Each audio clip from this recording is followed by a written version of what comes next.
안녕하세요. 성상 케미TV입니다.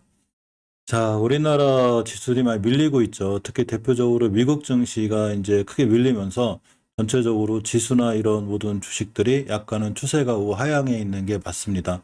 특히 러시아 우크라이나발 리스크가 꽤 크게 부각이 되면서 미증시가 금요일 날 또 한 번 이제 크게 휘청거림으로 인해서 또 월요일 날 우리가 또 맘 편하게 시장을 볼 수밖에 없는데, 어쨌거나 그래도 희망을 갖고 막상 전쟁이 일어난다거나 그렇다고 해서 쉽게 극단적으로 생각하면 그렇다고 주식시장이 없어지지는 않죠.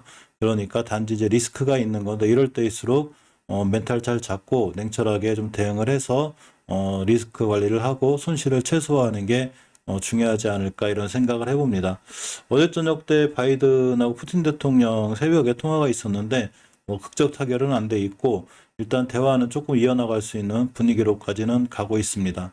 막상 전쟁이 쉽게 일어나지는 않을 것 같기도 하지만 세상 일은 누구도 모르죠. 자, HLB가 나눠진 나노코박스 관련해서 예전에 올랐다가 지금 거의 다시 바닥권으로 들어왔고, 사실 리보세라닙이라는 주 무기가 있죠. 따라서 이런 리보세라닙의 등장, 표적 항암제, 면역 항암제들의 등장과 이런 암에 관한 정보는 어디까지 와 있나에 대해서 잠깐 영상을 만들어 봤어요. 이건 뭐 주가의 상승이나 하락을 하는 영상은 아니고, 이제 그런 영상들은 주중에 많이 찍기 때문에 오늘 일요일날 시간이 나서 좀 만들어 봤습니다.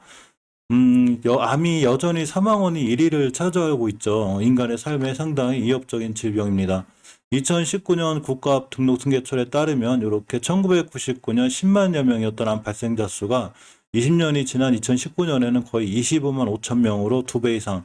그러니까 암은 인류가 평생 싸워야 될 그런 위협적인 질병 중에 좀 하나가 맞는 것 같아요. 근데 그의 암 환자가 많이 늘어나는 것만큼 암 생존율도 굉장히 많이 늘어나고 있습니다. 남자 80세, 여자 86세의 기대 수명을 보았을 때 남자가 약 40%, 여자가 약 36%가 암에 걸리는 걸로 보이고 있는데, 자, 이렇게 보건복지부의 자료에 따르면 생존율은 꾸준히 늘어나고 있어서 그나마 완벽하게 정복하지 못해도 여러 가지 삶의 질이라든가 또는 기대 수명은 높아지고 있죠. 암 정복을 위한 노력이 좀 끊임없이 이어지고 있는데, 1993년에서 95년 42.9%에 불과했던 5년 상대 생존율이 2015년에서 2019년 70.7%로다가 획기적으로 높아졌습니다. 이런 어떤 항암 신약 개발과 새로운 치료법이 꾸준히 발표되고 있는 거죠. 이 새로운 치료법이 바로 면역 항암제 또는 이 표적 항암제, 이런 치료제들도 자 포함이 됩니다. 많은 이 시청자님들도 잘 알고 계시다시피 암은 유전자 돌연변이로 세포가 조절 기능을 상실하고 비정상적인 세포들이 과다 증식하는 경우에 따라서 주위 조직이나 장기에 침입해 덩어리를 만들어내고 변형시키는 질환입니다. 이때 돌연변이를 유발하는 유전자가 암종에 따라 매우 다양하고 지속적으로 진화하고 변형되는 특성을 가지고 있기 때문에 암을 정복하기가 그만큼 어려운 거죠.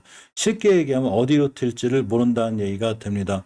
따라서 이러한 암을 정복하고자 해서 만들어낸 이제 치료제들이 바로 리보세라닙이라든가 뭐 감넬리주마, 여러 가지 이제 표적 항암제, 면역 항암제가 나오고 있죠. 특히 이 표적 항암제가 처음에 나오면서 이제 상당히 좀 각광을 받았었는데, 정상세포와 차이가 나는 암세포의 특정 부분을 표적으로 해서 암세포만을 선택적으로 공격하는 약물이라고 그래요. 검사를 통해서 특정 표적이 확인된 환자들에서만 표적 항암제를 투여할 수 있습니다. 어, 이 폐암을 일으키는 돌연변이 유전자 EGFR, ALK, ROS1 등을 가지고 있는 환자가 이를 표적할 수 있는 항암제로 치료를 하면 치료 효과를 높일 수 있는 이런 효과가 있습니다. 비소세포 폐암을 일으키는 특히 EGFR이라는 게 있는데, 유전자 돌연변이는 서양인의 경우 10에서 15%, 동양인은 30에서 40% 발견될 정도로 동양인이 좀 많고, 이를 이용한 1회사 타세보 같은 표적 치료제도 개발되어 있고, 리보세라닙도 결국 표적 항암제가 됩니다. 예전에 이 비소세포 폐암 리보세라닙 얘기가 있었는데, 이게 작년 이제 1월달 기사예요. 좀 오래됐죠. 1년이 넘었는데, 세계 파암학회에서 리보세라닙 비소세포 폐암 완전 간의 사례를 이렇게 작년 1월달에 발표한 적이 있습니다. 하지만 이제 이런 표적 치료제만의 한계가 좀 오고 있었는데, 자, 글리백이나 유방암 HL2 표적 치료제 허세틴도 역시 상당한 치료 효과를 보이긴 하지만, 대부분의 표적 치료제가 돌연변이 유전자가 가지고 있는 다양성, 비정형성, 아까 말씀대로 어디로 튈지 모른다고 그랬죠. 그래서 이 가병성 등으로 한계가 있다 보니까 여기에 바로 면역 항암제가 등장하게 됩니다. 자, 그래서 새로운 대안으로 등장한 치료제가 바로 면역 항암 치료제인데, 면역항암 치료제가 면역세포를 활성화해 암을 치료하는 이런 방법이죠. 보편적 치료법으로서 암 정복에 대한 희망을 주고 있긴 한데 역시 면역세포가 또 지나치게 활성화되면 정상세포를 공격하는 자가면역 질환 등의 부작용이 나타날 수 있다고도 합니다. 그래서 요새는 이 리보세라니 캄넬리주막 같이 어떤 표적 치료제와 면역 항암 치료제 이 병용요법이 굉장히 각광을 받는 이런 게 있어 제가 아주 오래전 영상에서 알려드렸었는데 자 리보세라니까 캄넬리주막 병용으로다가 이 효능이 좀 좋아지는 즉 기존의 면역 항암제 단독 투여보다는 리보세라니까 같은 표적 항암제를 같이 했을 때 바로 효능이 꽤 올라간다는 임상 결과가 작년 4월 달에 이렇게 있기도 했습니다. 또한 이런 면역항암제, 표적항암제 치료 외에도 이제 전통적으로 방사선 치료를 많이 하죠. 근데 이제 방사선 치료도 굉장히 지금은 좋아진 상황인데 이 수술, 항암, 화학육보특과 함께 3대 치료 방법 중 하나가 이 방사선 치료예요. 그래서 이 방사선 치료는 정상 조직에 대한 영향을 최소화하고 방사선에 의한 암세포 사멸 효과를 극대화하기 위한 발전이 꾸준히 이루어지고 있다고 합니다. 또한 부작용에 많은 이제 개선 부분도 이루어졌는데 인공지능 등 첨단 기술, 요새 이제 의료 분야에서도 인공지능들이 많이 이제 활발하게 이렇게 도입이 되고 있죠.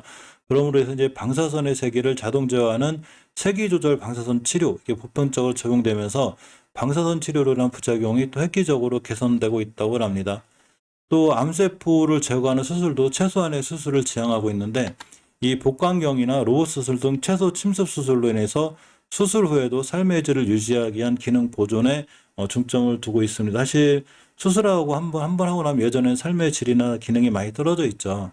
완치율도 꽤 올라가고 있는데 이전에는 수술을 할 수 없었던 암 환자도 항암 치료나 방사선 치료로 암의 크기를 줄이는 수술을 진행하는 방법으로 완치율을 높이고 있고 대표적인 예로 췌장암, 유방암, 고형암에서 사기까지 진행돼 수술이 어려웠던 환자가 항암 치료와 병행 치료를 하면 수술도 완치를 기대할 수 있는 이런 세상이 오고 있습니다.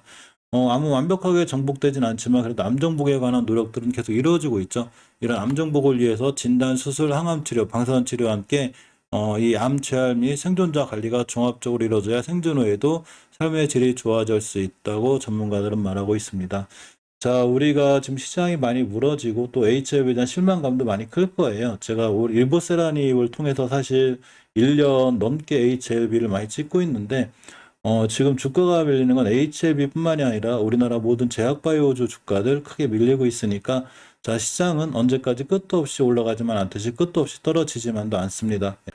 그러니까 언젠간 좋은 시장이 올 것이고 지금의 위기는 뭐 지정학적 리스크도 좀 있는 편이고 라고 이제 이 코로나 때 풀렸던 어떤 큰 자금들을 걷어들이는 과정에서 미국에서 강한 긴축도 이루어지는 거고 인플레가 너무 심하다 보니까 당연히 금리 인상 안 할 수가 없죠. 금리 인상을 안 하게 되면 빠른 인플레를 따라잡을 수 없고 이는 터키의 지금 사태를 보듯이 금리 인상을 안 하게 되면 엄청난 고물가 시대가 오게 되죠. 그러니까 정상적으로 금리 인상하는 거고 긴축도 이루어지고 있습니다.